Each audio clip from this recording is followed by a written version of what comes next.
Class room سے باہر جو ہے جو ماحول آپ کو میسر آتا ہے اصل تعلیم وہاں کی ہوتی ہے. تو دیکھیں یونیورسٹی میں یا کالج میں جو ہے وہ ایک محدود وقت ہے, ایک محدود فورم ہے یا ایک اسٹرکچر ہے. میں اس کو تسلیم کرتا ہوں کہ مطلب جو ہے وہ شاید لابدی ہے, اس کو فالو کرنا پڑتا ہے, مگر راہیں اسی سے نکالی جاتی ہیں. کوئی نہ کوئی انوویشن کی ہی جاتی ہے کہ آپ اپنے طالب علموں کو زیادہ سے زیادہ ایکسپوز کریں. یہ ایکسپوجر کا کام ہوتا ہے. تو باہر بھی غیر رسمی تعلیم کا سلسلہ ہمارے بزرگ جو ہے وہ ایک ایک کر کے رخصت ہو گئے, اور جو ہم سے یہ سوال پوچھا کرتے تھے. اور رسمی تعلیم میں بھی جو ہے وہ صورتحال شہر کا آپ کے بالکل سامنے ہے, وہ تو ہر چیز سے بالکل کماحقہ واقف ہے. تو جو جواب قبلہ نے عطا فرمایا وہ شاید میرے لیے تو جو ہے وہ کافی ہو, مگر جو ہمارے سامعین ہیں ان کے لیے شاید جو ہے وہ صورتحال اتنی واضح نہیں ہوئی ہے کہ یہ زوال آیا کیسے ملتا. زوال بڑا ہمگیر ہے. کیوں صاحب؟ میں نے عرض کیا نا کہ زوال جو ہے وہ اس طرح آیا ہے کہ ہماری جو یعنی مدرسے ہیں یا اسکولز ہیں پرائمری, وہاں کی تعلیم کو بالکل توجہ نہیں دی گئی, اور گھوسٹ اسکول زیادہ قائم کیے گئے, گھوسٹ ٹیچر زیادہ رکھے گئے. نتیجہ یہ ہے کہ وہ کوئی اپنے کسی گاؤں میں ہے اور اس کا کہیں تقرر دوسری جگہ ہوا ہے تو وہ وہاں کے کسی استاد سے کہہ دے گا کہ بھئی میری کلاس بھی تم لے لیا کرنا اور ذرا حاضری میری لگا دیا کرنا. اور اس طرح کے جو جنہیں میں کہوں گا کہ بینک کرپٹ ذہن جن کے ہیں وہ یہ کر رہے ہیں.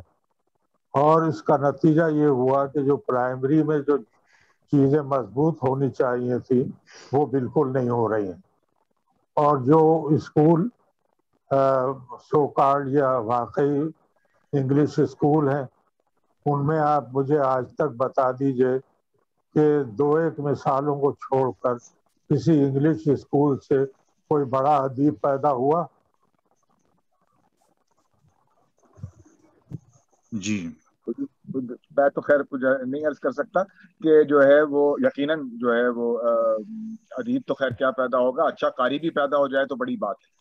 جی تو ایک تو یہ ہے کہ ہماری بنیادی تعلیم میں جو زوال ہے وہ پھر چلتا ہے تاثریا.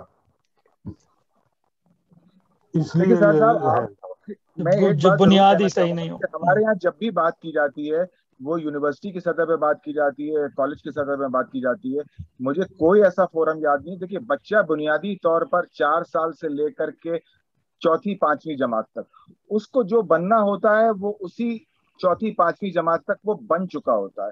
اس کی شخصیت مکمل ہو چکی ہوتی ہے, اس کی بنیاد پڑ چکی ہوتی ہے. کبھی ہمارے کسی قومی فورم پہ یا ادبی فورم پہ اس پرائمری ٹیچر کا ایلیجیبلٹی کرائیٹیریا یا اس پرائمری ٹیچر کو ہم زیر بحث نہیں لاتے ہیں جس کے ہاتھ میں ہم اپنے بچوں کو بالکل دے دیتے.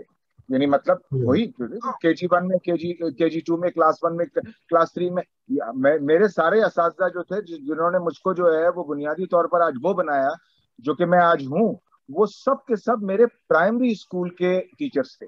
اس میں کرسچن بھی تھے, مسلمز بھی تھے اور ہندو بھی تھے. تو ہم نے مجھے یہ گفتگو آج تک کہیں نہیں ملی یا اس پہ کہا بھی نہیں گیا کہ پرائمری اسکول کا جو استاد ہے وہ کب مضبوط ہوگا. اس کے لیے اس کا تو سخت سے سخت معیار ہونا چاہیے اور وہ ہائیسٹ پیڈ ہونا چاہیے. جب تک ہم یہ نہیں کریں گے یہ سب سخن ہے, کچھ حاصل ہونے کا نہیں. آپ کو تو زیادہ معلوم ہے کہ باہر کے ملکوں میں جو چھوٹی کلاسیں ہیں ان کو PhDs پڑھاتے ہیں کہ ان کو یہ ہے کہ بھئی یہ صحیح معنوں میں تو ان کو بنیاد بنانا ہے. اور پھر ان کے تو خیر مسائل ہی دوسرے ہیں کہ ہیومن نیچر اور نیچر اینڈ مین اس قسم کے میوزیم بنے ہوئے ہیں, بچے جاتے ہیں اور ہیڈ فون لگا کے ان کی ساری کیفیت سنتے ہیں, اسکیچنگ کرتے ہیں. وہ تو ان کا تو ایکسپوجر ہی دوسری طرح کا ہے.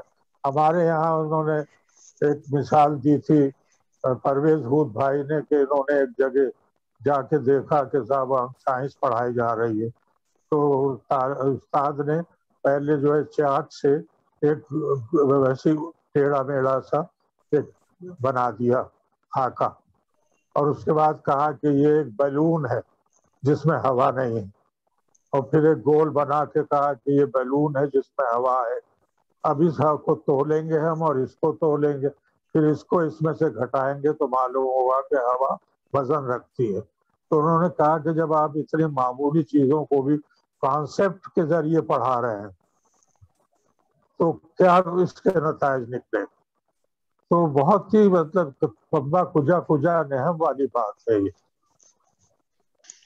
جی ہمارا اس حوالے سے بلکہ ایک سوال بھی تھا، اور بلکہ خورشید بھائی نے اس کا اچھا خاصا اسے تفصیلی طور پر سوال کو پوچھا بھی، اور آپ نے شاید جواب بھی دیا۔ یعنی ہمارا سوال یہ تھا کہ کیا جو پرائمری کلاسز ہیں، بالکل چھوٹی کلاسز، وہاں سے بچوں کی ادبی اور تنقیدی دونوں تربیت توجہ ضروری ہے، اور یعنی کہ ان کے اساتذہ کی بھی اسی لحاظ سے تربیت ضروری ہے تیسری چوتھی کلاس سے؟ تو غالباً میں اگر سمجھ رہا ہوں تو آپ یہ کہہ رہے ہیں کہ جو بالکل بنیادی تعلیم جہاں سے شروع ہو رہی ہے، آپ صرف کالج اور یونیورسٹی کی بات نہیں کر رہے، آپ کہہ رہے ہیں کہ بالکل بنیادی تعلیم جہاں سے شروع ہو رہی ہے وہاں سے اساتذہ کی تربیت۔ جی ہاں جی ہاں، وہ بالکل یہی ہے نا کہ نرسری جو ہے جب وہ اس میں پودے نہیں صحیح طرح سے اگ رہے تو وہ قداور درخت کیسے بنیں گے؟ سب سے بنیادی چیز جو ہے وہ یعنی اس کی توجہ دینی چاہیے جو پرائمری ایجوکیشن کی طرف۔ ہمارے ہاں چونکہ آوے کا آوا ہی بگڑا ہوا ہے، کون سا شعبہ صحیح کام کر رہا ہے، تو تعلیم پہ تو ویسے ہی بہت کم ہمارے ہاں توجہ دی گئی، اور اس کا نتیجہ سامنے ہے۔ لیکن امید کی جا سکتی ہے کہ کسی وقت میں انشاءاللہ حالات ایسے نہیں رہیں گے اور بدلیں گے، اور لوگ جو ہے اپنی چیزوں کو درست کریں گے۔ لیکن اگر ان چیزوں کو ہم الگ بھی رکھ لیں تو کچھ بنیادی سوالات ہیں، جیسے کہ کیا تنقید انسان کے معاشرتی رویوں کی گہرائی تک پہنچنے اور ان کی گتھیاں سلجھانے میں کامیاب ہو سکتی ہے یا ہو رہی ہے؟ ہو سکتی ہے اگر صحیح طرح پڑھا جائے، اور اس کے بعد یہ دیکھا جائے کہ بھائی یہ جو ہے یعنی اگر جیسے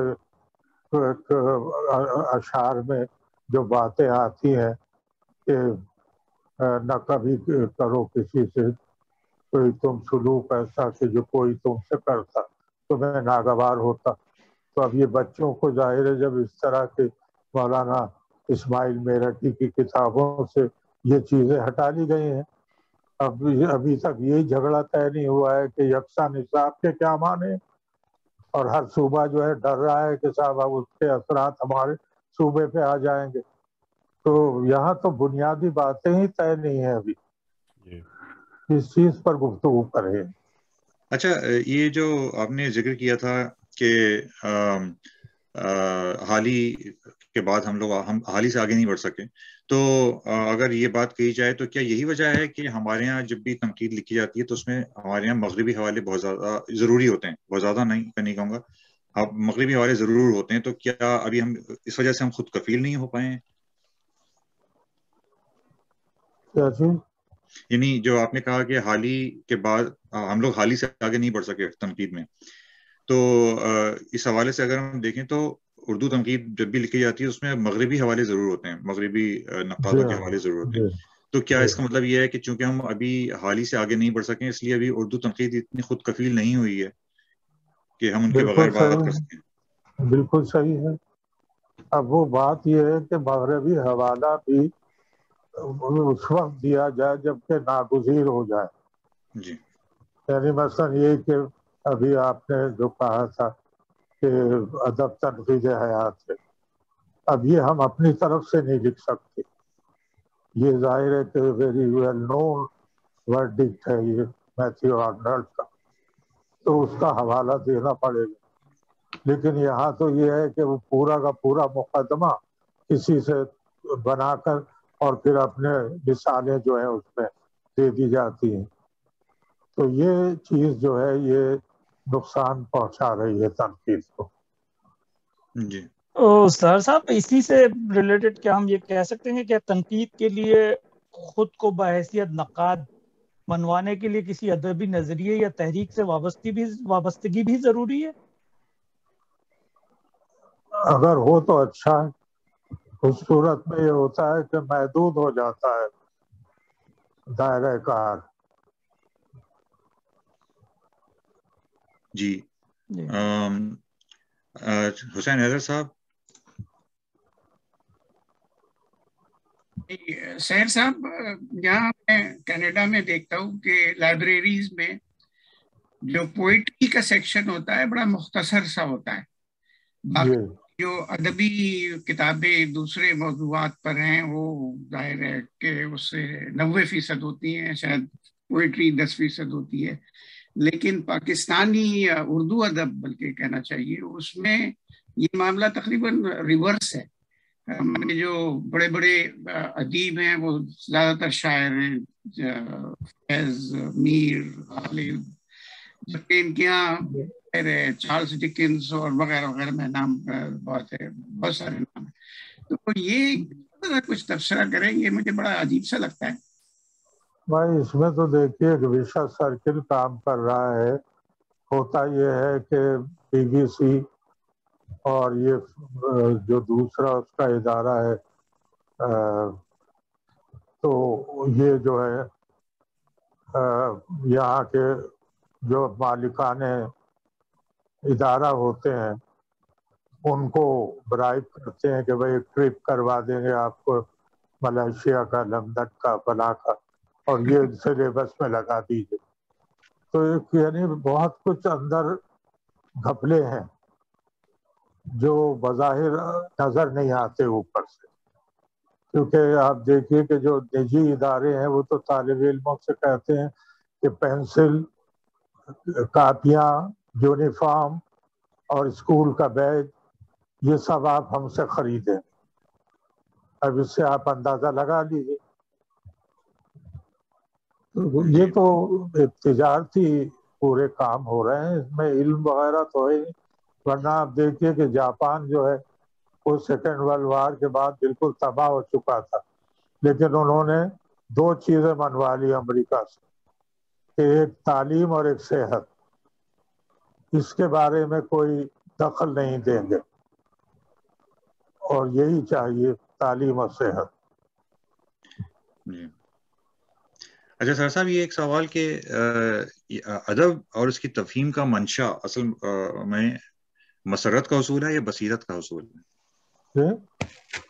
ادب اور اس کی تفہیم کا منشا مسرت کا حصول ہے یا بصیرت کا؟ یعنی مسرت کا حصول ہے. یعنی کوئی بھی آرٹ ہے وہ مسرت چاہتا ہے. آپ دیکھیے کسی بچے سے آپ کہیں کہ بھائی امی کی تصویر بناؤ، کوئی گول دائرہ بنا کے 2 نقطے لگا کے یہ کر کے اور خوش ہو جائے گا. اٹ گیوز ہم پلیزر کہ یہ ہے. اسی طرح انسان جب کسی نئے خیال سے، کسی نئے شعر سے، کسی نئے تھیم سے واقف ہوتا ہے تو اس کے اندر ایک بالیدگی پیدا ہوتی ہے، مسرت کی کیفیت پیدا ہوتی ہے. بالیدگی جو ہے وہ اصل مسرت ہے، ورنہ ڈپریشن از نو مسرت.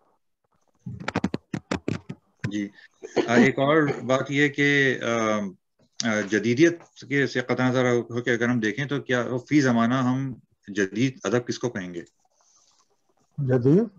جدید ادب، جب ہم بات کرتے ہیں جدید ادب تو ہر زمانے میں جدید ادب کی تعریف کیا مختلف ہو سکتی ہے؟ تو اگر ہم جدیدیت کے حوالے سے بات نہیں کر رہے بلکہ جدید ادب کسی زمانے میں ہم کس کو کہیں گے؟ جدید ادب ظاہر ہے یہ بھی ایک اضافی اصطلاح ہے، اور ہر دور کا ادب ہی جدید ادب ہوتا ہے. جو دور گزر جاتا ہے وہ کلاسکس میں یا نیو کلاسکس میں شامل ہو جاتا ہے، اور باقی جو اپنے زمانے کی آگہی اور شعور کے مطابق لکھا جاتا ہے وہ جدید ادب ہوتا ہے. انور بھائی آپ کے پاس جنید انور بھائی پوچھنا چاہ رہے ہیں. انور بھائی میرا سوال وہ جو ناول ہے آگ کا دریا اس کے حوالے سے ہے کہ کیا اس سے کہا گیا کہ یہ جو ہے ایک تاریخ نویسی ہے، یہ ناول نہیں ہے. اس بارے میں آپ کی کیا رائے ہے؟ اصل میں یہ ہے کہ کچھ لوگوں کا یہ کہنا تھا، اور اچھے خاصے معقول لوگوں کا، کہ صاحب اگر ہمیں تاریخ ہندوستان کی پڑھنی ہے تو تاریخ میں پڑھیں، ناول کیوں پڑھیں؟ لیکن ناول ایک زندہ حقیقت ہوتی ہے اور تاریخ جو ہے وہ ایک سلائی ہوئی عبارت ہے، سوئی ہوئی عبارت ہے جس میں زندگی نہیں ہوتی، دل نہیں دھڑکتا۔ اب اس کی مثال آپ اس طرح لیجئے کہ جس وقت کارلائل نے فرینچ ریولوشن پہ کتاب لکھی تو بڑی ریسرچ کے بعد بہت اس کا میٹر جو ہے وہ اکٹھا کیا اور وہ کتاب ہے بھی موجود، لیکن اسے اندازہ ہوا کہ اس نے حق ادا نہیں کیا، تو اس نے اپنا یہ سارا میٹر دے دیا ایچ جی ویلز کو، اور اس نے پھر یہ ٹیل آف ٹو سٹیز لکھی، اور جس سے جو ہے وہ آیا کہ صاحب واقعی اس نے حق ادا کر دیا، زندگی پیدا کر دی۔ ڈکنس کو دیا ہے Tale of Two Cities, Charles Dickens. تو دونوں کا فرق واضح ہے کہ ایک جگہ ریسرچ کا پورا کام ہے اور ایک جگہ صرف فکشن ہے، لیکن اس فکشن میں زندگی ہے اور اس ریسرچ ورک کو آپ اسٹیل ریالٹی کہہ سکتے ہیں۔ چارلز ڈکنس۔ جی جنید، ہاں، میں سر صاحب یہ پوچھ رہا تھا کہ وہ پچھلے اس پہ بات ہو رہی تھی، تو کیا ہماری مطلب زمین میں، ہماری مٹی میں ترقی پسند تحریک کے علاوہ بھی اور کسی ادبی تحریک نے کوئی جڑ پکڑنے میں کامیاب ہوئی ہے یا کچھ اپنا اثر ہوئے ہیں؟ ایک تو ادبی تحریک سر سید احمد خان کی تھی جس کا بہت ہی ہماگیر اثر ہے اور آج تک ہے۔ اس کے بعد پھر یہاں پاکستانی ادب کی تحریک بھی چلی، اسلامی ادب کی تحریک بھی چلی، اور حلقہ ارباب ذوق کی تحریک بھی ہے۔ تو تحریکیں تو ہیں، ان کے اثرات بھی ہیں۔ اچھا، یہ جیسے ہم نے ایک زمانے میں دیکھا قاسمی صاحب اور وزیر آغا، ڈاکٹر وزیر آغا، ان لوگوں کے معرکے تھے جس کو ہم ترقی پسند تحریک اور ترقی پسند مصنفین اور حلقہ ارباب ذوق کا معرکہ بھی غالباً کہہ سکتے ہیں، یا پھر شمس الرحمان فاروقی صاحب اور گوپی چند نارنگ صاحب، ان لوگوں کے مارکے ہم دیکھتے ہیں۔ تو کیا اس کے بعد نظریاتی سطح پر ہم جو تنقید ہے اس میں کوئی امتیازی لگی کھینچی جا سکتی ہے؟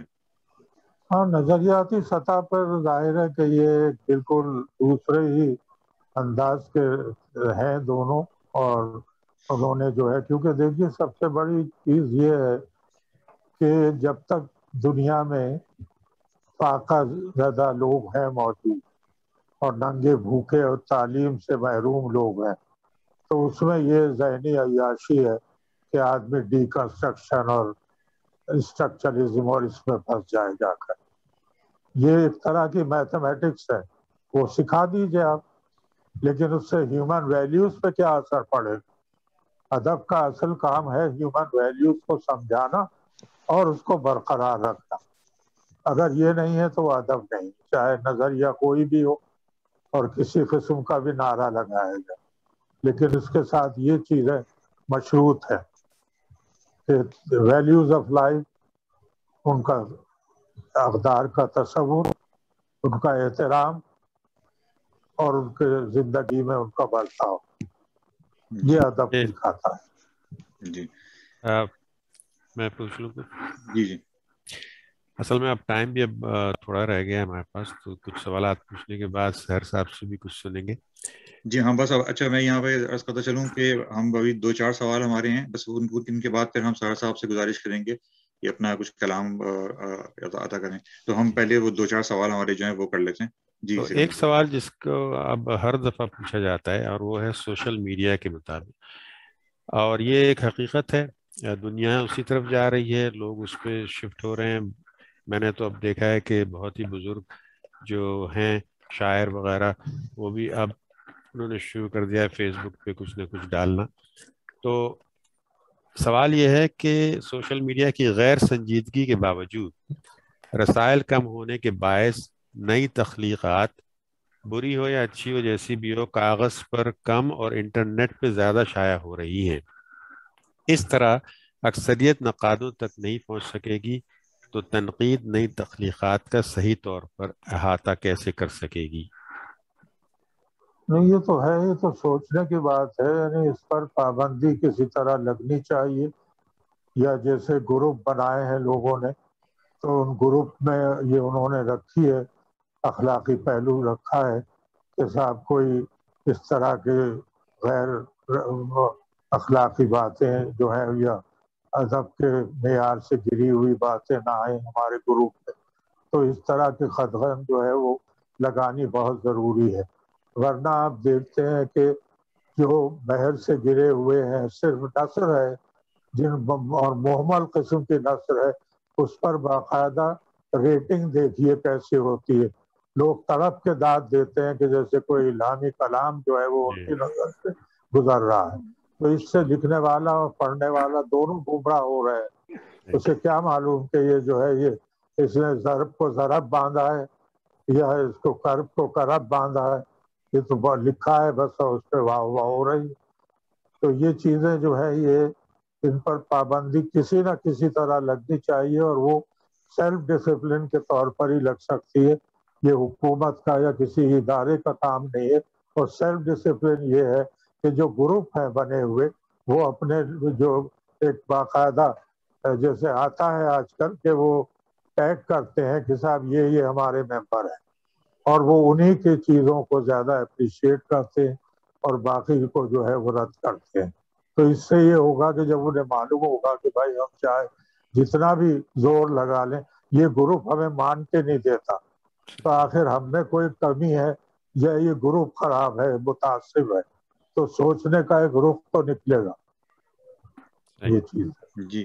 تو ایک صاحب ایک بات اور میں اسی سے ریلیٹڈ سار صاحب کہنا چاہوں گا کہ کیا جب یہ اس طرح کی چیز ہوتی ہے تو ان لوگوں کا یہ ذمہ داری نہیں بنتی ہے کہ جو اس بات کو واضح کر سکتے ہیں کہ اس شاعری میں، اس نثر میں، یا اس جو بھی چیز پوسٹ کی گئی ہے اس میں یہ کمی ہے، تو وہ جائیں اور اس پوسٹ کے اوپر اپنے کمنٹس میں یہ بات بتائیں کہ ہمیں یہ نہیں کرنا چاہیے؟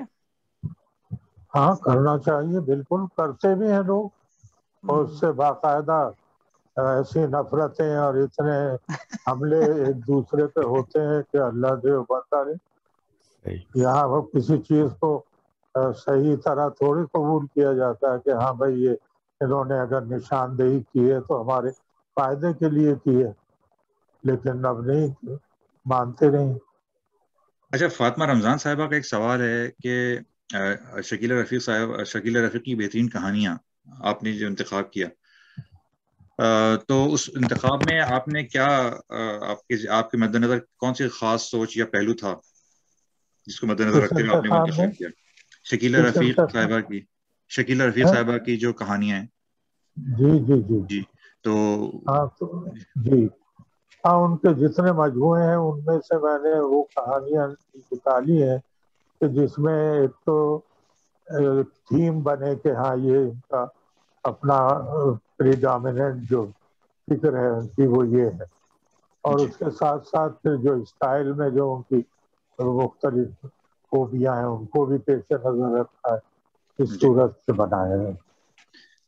ایک آپ کا جو آپ کے تجربے کے حوالے سے یہ بات کہ تخلیق کار اگر، اور یہ بات اس حوالے سے ایک اور پہلو ہم نے پہلے پوچھا تھا لیکن ہم دوسرے پہلو سے سوال ہے کہ تخلیق کار اگر نقاد بھی ہو تو تنقید تخلیق کی راہ میں مشکلات پیدا کرتی ہے یا معاون ثابت ہوتی ہے؟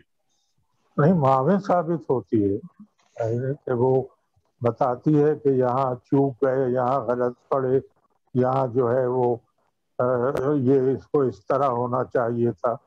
تو یہ ہے، بلکہ اسی لیے ڈاکٹر جانسن نے یہ کہا ہے کہ جو لوگ زندہ ہیں ان کی جو غلطیوں کی نشاندہی کرنی چاہیے کیونکہ وہ اس میں اصلاح کر سکتے ہیں، اور جو مر گئے ہیں ان کے ساتھ رعایت کی جائے. جی. اچھا حسین حیدر صاحب، آپ کا آپ کچھ پوچھنا چاہ رہے جی سہیل صاحب، میری ایک تجویز تھی کہ بجائے سوشل میڈیا یا الیکٹرانک میڈیا کا سے اب تو کوئی مفر نہیں ہے جیسا میں نے پہلے بھی کہا تھا، تو آپ لوگ اس کا فائدہ اٹھائیں اور کوئی ایسا گروپ یا ایسا ادارہ تشکیل دیں جس میں لوگ اپنی تخلیقات آپ اس میں بھیجیں، اس میں تنقید ہو، اور اس طرح سے ان چیزوں کی جو اب ہے کہ بھئی لوگوں تک پہنچ نہیں رہی ہیں یا ان کی تشہیر نہیں ہو رہی ہے، تو الیکٹرانک میڈیا اس میں بہت آپ کو مدد دے اب سکتی یہ حسین مجروح ایک صاحبان کے نام سے ایک ادارہ قائم کر رہے ہیں، اور اس میں یہ سب چیزیں انہوں نے شامل کی ہیں، اور اس میں لوگوں کا تعاون بھی شامل ہے۔ میرا خیال ہے کہ بہت جلد اس کے اچھے ثمرات نظر آنے لگے۔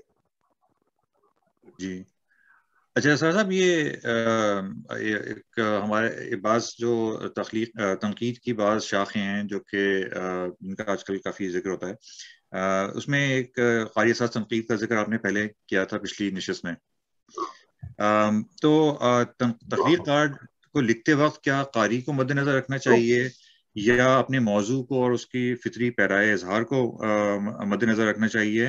اور یہ جو پھر جو قاری اساس تنقید کے تناظر میں جو تخلیق کار کو یکسر الگ کرنے کی بات ہوتی ہے، اس حوالے سے آپ کیا کہیں گے؟ نہیں، اصل میں اس کے بھی کئی رخ ہیں۔ مثلا ارسطو نے ڈرامے کے لیے یہ بات لکھی ہے کہ جب ڈرامہ نگار کوئی کردار لکھے تو کوئی کردار حقیقی دنیا میں اس کی نظر میں ہونا چاہیے، تب وہ جا کر اس کے تمام جو جزیات ہیں ان کو وہ پیش کر سکتا ہے۔ تو ڈرامہ نگار کے لیے تو یہ شرط رکھی ہے اس نے کہ کردار لکھتے وقت کوئی کردار جو حقیقی معاشرے میں موجود ہے وہ نظر میں ہونا چاہیے۔ اب اسی لیے آپ دیکھیے کہ جو ایسی مخلوقات بھی آتی ہیں جیسے شیکسپیئر کے ڈراموں میں ماورائی مخلوقات ہے، تو وہ ہوتی وہ ماورائی ہے یا خارق العادت ہوتی ہیں، لیکن ان کے ایٹیٹیوڈ اور ان کے رویے انسانی ہوتے، کیونکہ ذہن میں وہ رکھا ہوا ہوتا ہے کہ اگر کوئی آدمی ایسا ہوتا تو کیا کرتا۔ لیکن اس کے علاوہ جو ہے وہ کوئی ضروری نہیں کہ قاری کو ذہن میں رکھ کے لکھا جائے، رکھ کے لکھا بھی جا سکتا ہے، لیکن قاری کتنے ہوں گے؟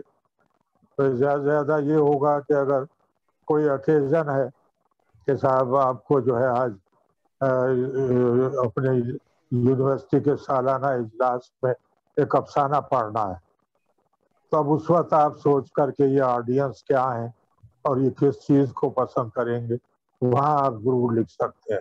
لیکن جو بالکل ہی آپ کا اپنا تخلیقی عمل ہے اس میں یہ شرط نہیں ہے کہ آپ کسی کو سامنے رکھ کے یا ذہن میں رکھ کے لکھیں۔ جی بہت شکریہ۔ اور اب آخری سوال پوچھ لیجیے۔ جی آخری سوال، اس کے بعد پھر ہم آپ سے درخواست کریں گے کچھ کلام کی، تو اب آخری سوال پوچھیں، اگر کسی اور کے پاس کوئی بات ہے تو ہمیں بتائیے۔ تو جی سوالات ہو گئے ہیں۔ جی تو بس آخری سوال یہ ہے کہ اور وہ یہ ہے کہ مادی ترقی کے اس دور میں جبکہ ادب کو وقت کا ضیاع کہا جا رہا ہے اور فکری عیاشی سمجھا جانے لگا ہے، تو اب بھی کیا ہم یہ کہہ سکتے ہیں کہ ادب سیاسی، سماجی اور اقتصادی سمت کے تعین میں سود مند ثابت ہو سکتا ہے؟ نہیں، یہ تو سب چیزوں سے بہرور نہیں بہرور ہونا چاہیے ادب کو، سیاست سے، معیشت سے اور اخلاقیات سے اور طرز زندگی جو ہے کلچر میں، ان سب سے اس کو واقفیت ہونی چاہیے اور ان سے بہت سی چیزیں اخذ کر کے اور اپنی تخلیق کا حصہ بنانا چاہیے۔ جی سر صاحب، یعنی سوال اس کا دوسرا رخ یہ کہ جو آج کل چونکہ ادب کو اہمیت نہیں دی جا رہی، تو کیا آپ سمجھتے ہیں ایک تو یہ کہ ادب ان سے استفادہ کرے، دوسرا یہ کہ کیا اب بھی اس مادی دور میں بھی کیا ادب سے فائدہ اٹھایا جا سکتا ہے ان تمام شعبوں میں؟ ظاہر ہے فائدہ اٹھایا جا سکتا ہے، بھائی ظاہر ہے کہ جب